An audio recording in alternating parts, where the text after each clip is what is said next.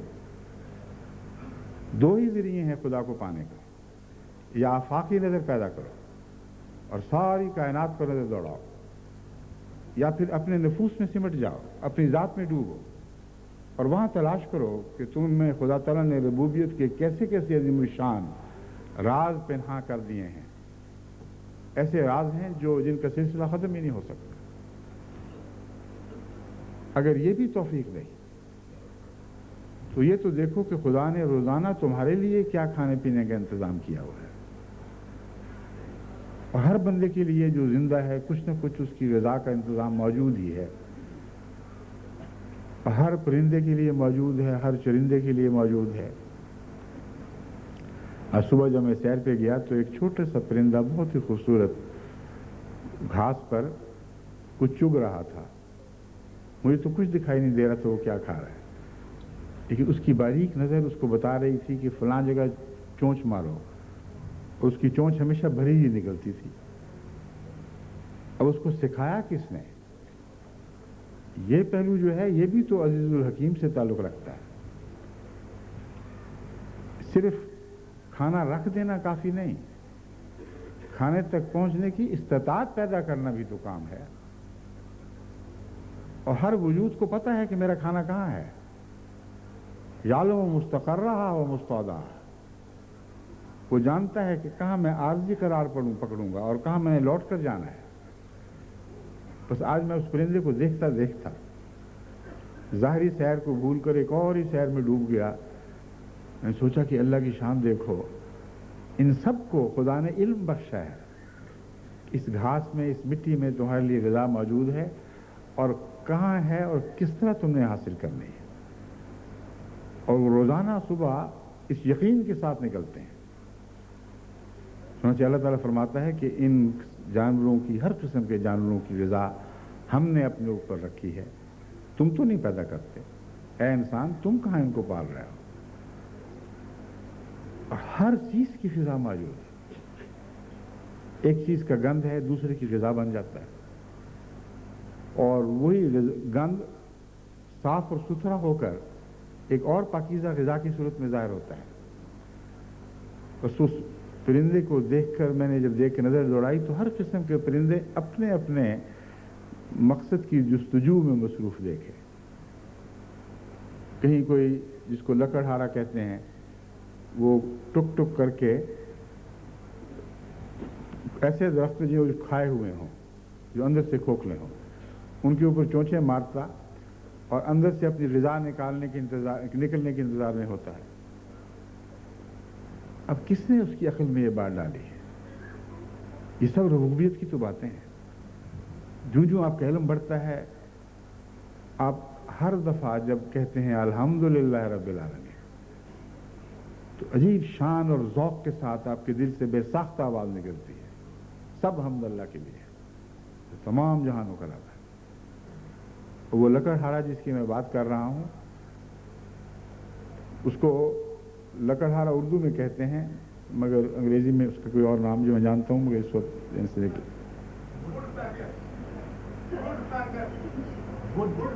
Would پیکر، اس ٹھیک ہے، ووڈ پیکر وہ پرندہ ہے جس کے اوپر مزید تحقیق ہوئی تو مزید خدا کی قدرت کے عجائب سامنے آئے۔ ووڈ پیکر بہت تیزی کے ساتھ چونچ مارتا ہے درخت کے تنوں کے اوپر، اور ہم سمجھتے ہیں کڑک ٹک ٹک ٹک ٹک ٹک کی دو چار آوازیں ہیں۔ سائنسدانوں نے جب بہت ہی حساس کیمروں کے ذریعے جو بہت تیز رفتار تھے اس کی چونچوں کی ٹک ٹک کو دیکھا تو وہ حیران رہ گئے کہ جو ایک ٹک ہے اس کے اندر سینکڑوں بار وہ سر نیچے اترتا ہے، اور اس تیزی سے وہ ٹکر مارتا ہے کہ ہماری آنکھ کو ایک یا دو یا تین حرکتیں دکھائی دیتی ہیں۔